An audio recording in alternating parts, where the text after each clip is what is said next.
In today's video, we will be talking about hibiscus grafting. We will cover when to graft hibiscus, when not to graft, and what precaution to take during hibiscus grafting. We will cover everything in this video. First, we will need a native hibiscus plant for the rootstock, whose stem thickness should be about the same as a pencil or slightly thinner. We should not use a rootstock with a stem thicker than a pencil, because in this video I am covering V grafting, which requires a rootstock stem thickness similar to that of a pencil. Friends, in this method we will make a cut on the rootstock at a height of approximately 15 cm and then make a slit right in the middle of the cut surface of the rootstock. The scion should be taken from a hibiscus plant of the variety you want to propagate. You need to take the scion from the hibiscus plant of the specific variety you wish to propagate. The scion should be roughly the same thickness as the rootstock. There can be a slight difference, but it should not be too much. The scion should be peeled into a V shape and inserted into the cut part of the rootstock.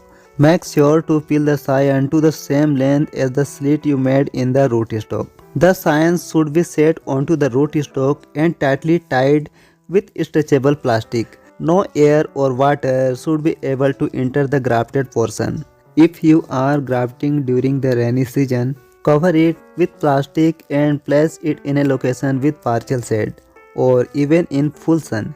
The sunlight during the rainy season is not very intense, so it can be placed in either type of location. However, if you are grafting in the spring season, it should only be placed in a partially shaded area, not in direct sunlight. Friends, in the first update you can see that our grafting has been successful and new growth is starting on the scion.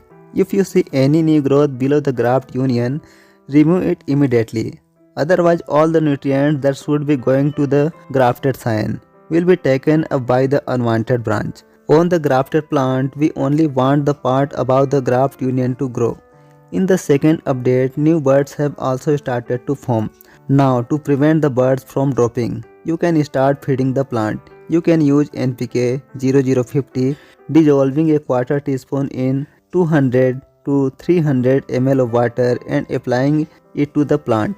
In the third update, you can see that one bud is now on the verge of blooming, while the remaining buds have fallen off because the plant is still young. It can't handle too many buds at once. But as the plant grows and becomes bushier, the shedding of buds will stop on its own. Friends, in the fourth update, you can see that our bud has now bloomed. We will permanently remove the plastic from the grafted portion only after at least 2 months. Hibiscus grafting can be done twice a year, once during the rainy season and again during the spring season. The rainy season is the most favorable time for grafting. Grafting in the spring takes twice as long to be successful compared to the rainy season, but grafting is successful in both seasons. If you found this video useful, please like, share and subscribe to the channel.